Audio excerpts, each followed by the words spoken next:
এবং ভারত এবং বাংলাদেশ এবং চীনের মধ্যে যে সমঝোতাপত্র বা চুক্তি স্বাক্ষরিত হয়েছিল, তারই বা কি দশা হলো এই সার্জিও গোরের ভিজিটের পর, পুরোটাই আমি ব্যাখ্যা করব। একদম যা যা হয়েছে আমি পুরোটাই আপনাদের বলবো। দয়া করে ভিডিওটা শেষ অবধি দেখবেন, আমার অনুরোধ রইল। শুরু করছি আমি সার্জিও গোরের নৈশভোজ বাতিল। এখন নৈশভোজ কার সঙ্গে ছিল? সার্জিও গোরের সঙ্গে খলিলুর রহমানের।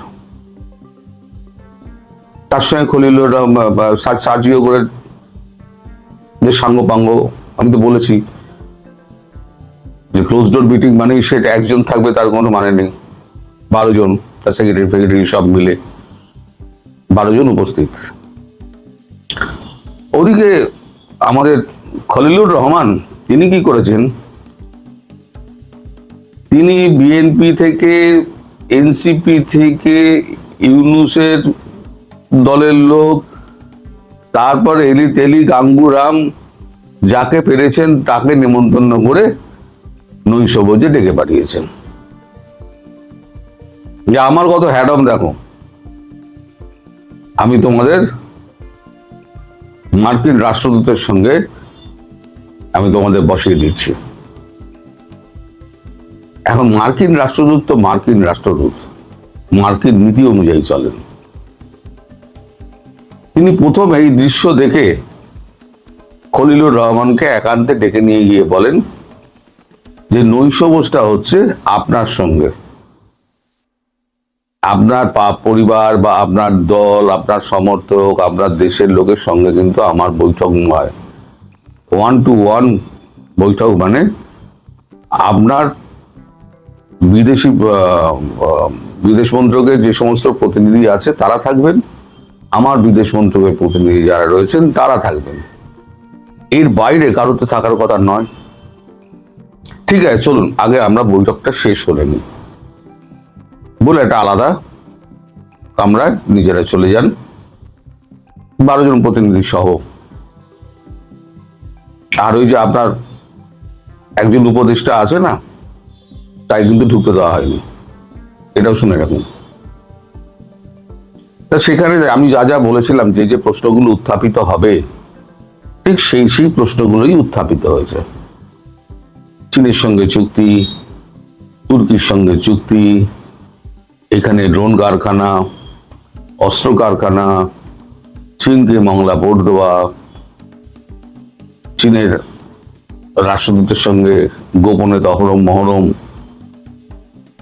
তারপরেতে আরাকান মানবিক করিডোর, সেটা ব্যাপারে ব্যবস্থা না নিয়ে উনি চীনের করিডোর নিয়ে ওনারা পড়েছেন। এ বিস্তর ঝাড় খেয়েছে, ঝাড় মানে বিস্তর ঝাড় খেয়েছে। বিস্তর ঝাড় খাওয়ার পর তিনি বলেন যে আমার প্রথম হচ্ছে সময়ের অভাব, অফিসিয়ালি যেটা বলেন আমার সময়ের অভাব, এবং খাবারের আমার কিছু রেস্ট্রিকশন আছে বলে আমি নৈশভোজটা বাতিল করার সিদ্ধান্ত নিয়েছি বলে উনি বেরিয়ে যান। এর পরবর্তী প্রতিক্রিয়া হচ্ছে খলিলুর রহমানের, যেটা আপনারা দেখেছেন। সবকিছুতেই না, আসলে হ্যাঁ বলার তো কোনো জায়গা নেই। উনি কি বলতে পারবেন যে আমায় বলে বলে 6 মেরেছেন? পুরো বসিয়ে রেখে আক্ষরিক অর্থে যদি বলেন আপনি, ঠাস ঠাস করে চড়ানো, ঠাস ঠাস করে চড়িয়েছেন। এটা গেল প্রথম নিদর্শন। তারপর হচ্ছে আমাদের দীনেশ ত্রিবেদী, তার সঙ্গে 1 ঘন্টা 40 মিনিটের একটা বৈঠক, রুদ্ধদ্বার বৈঠক।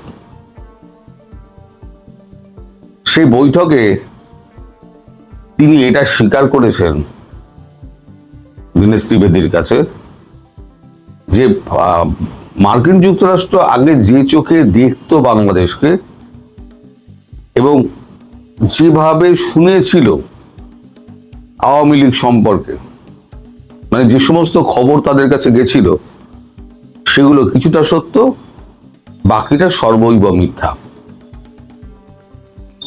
এখন ভারত এবং মার্কিন যুক্তরাষ্ট্র দুজনেই একই চোখে বাংলাদেশকে দেখবে। আপনাকে যে এখানে বসানো, আপনাকে মন্ত্রী পদমর্যাদায় নিয়ে এই উন্নীত করা, এই জন্য আপনাকে আমি অভিবাদন জানাচ্ছি, কনগ্রাচুলেশন। আপনার এই উন্নতি আরো দীর্ঘায়িত হোক এবং ক্যাবিনেট মন্ত্রী থেকে আপনি আরো উপরে যান, আমাদের সঙ্গে কাজ করতে সুবিধা হবে। এবং দীনেশ ত্রিবেদী খুব খোলামেলা লোক, দীনেশ ত্রিবেদী গভীরভাবে আপ্যায়ন করেন।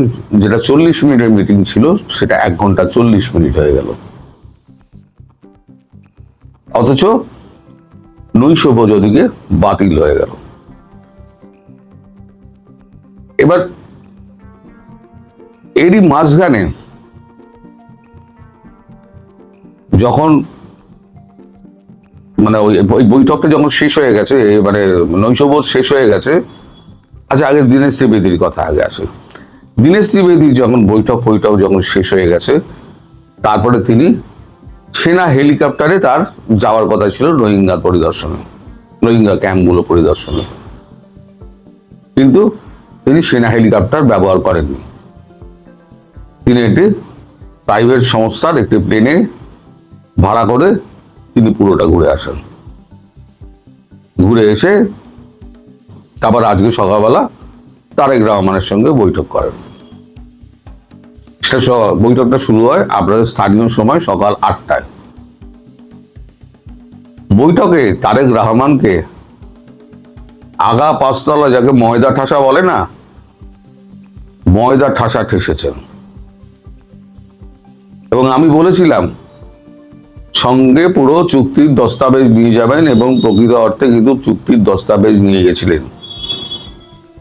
দুটো চুক্তি, একটা হচ্ছে 10 পয়েন্টের এগ্রিমেন্ট, যেটা লন্ডনে হয়েছিল, তারেক রহমান নিজে সই করেছিলেন। আর একটা হচ্ছে মার্কিন যুক্তরাষ্ট্রের সঙ্গে বাংলাদেশের যে এগ্রিমেন্ট। ক্লজ ধরে ধরে প্রত্যেকটার উত্তর চাওয়া হয়েছে। একটার উত্তর ফ্লাম্বিং করা ছাড়া তারেক রহমান কোনো সদুত্তর দিতে পারেননি। এই মিটিংটাও শেষ হয়ে যায় প্রায় 20 মিনিটের মধ্যেই। এর মধ্যে উনি আওয়ামী লীগের সঙ্গে কথা বলেছেন। যখন মানে প্রশ্ন করা হচ্ছে যে আমাদের খলিলুর রহমানকে আওয়ামী লীগ প্রসঙ্গে কথা বলেছেন, উনি বলেছেন না, হয়নি। সবেতেই না। তার কি চা বিস্কুট খাওয়ার জন্য ওইখানে আলোচনা হয়েছে? যে সময় উনি বলছেন যে না হয়নি, সেই সময় কিন্তু আওয়ামী লীগ নেতাদের সঙ্গে তার কথাবার্তা চলছে। বিপরীতমুখী দুটি খবর। একদিকে দেশের পররাষ্ট্রমন্ত্রী তিনি দাঁড়িয়ে বলছেন আওয়ামী লীগের সঙ্গে কোনো কথাবার্তা হয়েছে কিনা আমি জানি না। আর অন্যদিকে সেই সময় ঘড়ি সময় ধরে সেই সময় কিন্তু আবার ওদিকে আওয়ামী লীগের সঙ্গে তার কথাবার্তা হচ্ছে। বিএনপি টিএনপি কারোর সঙ্গে তার কোনো কথাবার্তা কিছু হয়নি। তারেক রহমানের সঙ্গে মিটিং এর পর তিনি সোজা ফিরে আসেন হোটেলে। হোটেল থেকে কিছুটা সময় মানে বিশ্রাম নিয়ে ব্যাগপত্র গুছিয়ে আজকেই দিল্লির উদ্দেশ্যে ঢাকা ছাড়বেন বলে ঠিক হয়েছে। সময়টা কখন আমি জানি না। ফলে আপাতত যেটা দাঁড়ালো, সার্জিও গোরের এই যে সফর, সেই সফরকে ঘিরে যে উত্তেজনার আবহাওয়া ছিল সেটাই পুরো জল ঢাললো। এবং চীনের সঙ্গে যে সমঝোতাপত্র এবং চুক্তিগুলো হয়েছিল সেগুলো সমস্ত ঠান্ডা করে ঢুকে গেল। এটা হবেই, এটা জানতেন তারেক রহমান সরকার, এবং তার জন্যে কিন্তু এই যে চীনা রাষ্ট্রদূত, তিনি যে বারবার অ্যাপয়েন্টমেন্ট চাইছিলেন এবং বাংলাদেশ সরকার তার অ্যাপয়েন্টমেন্ট ফিক্স আপ করছিল না, সেটা কিন্তু এই জন্য। অর্থাৎ চীন ঠান্ডা ঘরে, ভারত এবং মার্কিন যুক্তরাষ্ট্র এক প্ল্যাটফর্মে। আমি অনেকদিন আগে আপনাদের বলেছিলাম ওভারল্যাপিং পদ্ধতিতে কাজ হবে, মনে করে দেখুন, আপনারা তো ভুলে যান। ওভারল্যাপিং পদ্ধতিতে কাজ হবে বলে একটা আমি কপি করেছিলাম বহুদিন আগে। সেই ওভারল্যাপিং পদ্ধতির কথাই কিন্তু আবার উনি বলেছেন যে আমরা একে অপরের স্বার্থ দেখে চলবো। ইন্দো প্যাসিফিক নিয়ে বিস্তারিত কথা হয়েছে দীনেশ ত্রিবেদীর সঙ্গে। আমাদের এখানে তো কথাও হয়েছে, দীনেশ ত্রিবেদীর সঙ্গে কথা হয়েছে। আর এই ইন্দো প্যাসিফিক নিয়ে বিস্তর ঝাড় খেয়েছে তারেক রহমান এবং খলিলুর রহমান দুজনে, যার জন্য এখন খলিলুর রহমান এবং তারেক রহমান তাদের দেখবেন খুব বিষণ্ণ, তারা হতাশ এবং তারা বেঁকে গেছেন আর কি। এবার বুঝে গেছেন, পরিষ্কার বুঝে গেছেন মার্কিন যুক্তরাষ্ট্র হাত ছেড়ে দিল। অর্থাৎ মার্কিন যুক্তরাষ্ট্রের যে ব্যাকআপটা ছিল, সেই ব্যাকআপটা মার্কিন যুক্তরাষ্ট্র তুলে নিল আর কি, সোজা কথায়। এবার তোমার রাস্তা তুমি দেখে নাও, আমরা আমাদের রাস্তা করে নেব। বলে আমি যে বলছিলাম না আপনাদেরকে খুব সেপ্টেম্বর অব্দি এগোবে না, তার আগেই শেখ হাসিনা বাংলাদেশে ঢুকে পড়বেন। সেই এই মিটিংটার পরে এবার কি আপনার মনে হচ্ছে না 7-10 দিন বা। নমস্কার, আমি তরুণ ঘোষ। অধিক সন্ন্যাসীতে গাজন নষ্ট বলে একটা কথা আছে। এই অধিক সন্ন্যাসীতেই গাজন নষ্টের মতো নৈশভোজও নষ্ট হয়ে গেছে। কারণ সবাই নৈশভোজের খবর করছেন, কিন্তু নৈশভোজ বাতিল হলো কেন? তারপর রোহিঙ্গাদের ওখানে হেলিকপ্টারে প্রদর্শন করার ব্যাপারটা ছিল, সেটা বাতিল করে তিনি অন্য বিমানে সপরিষদ 12 জনকে নিয়ে তিনি ঘুরে এলেন। সার্জিও গোরের কথা বলছি। অথবা দীনেশ ত্রিবেদীর সঙ্গে 1 ঘন্টা 40 মিনিটের যুদ্ধদার বৈঠক কেন?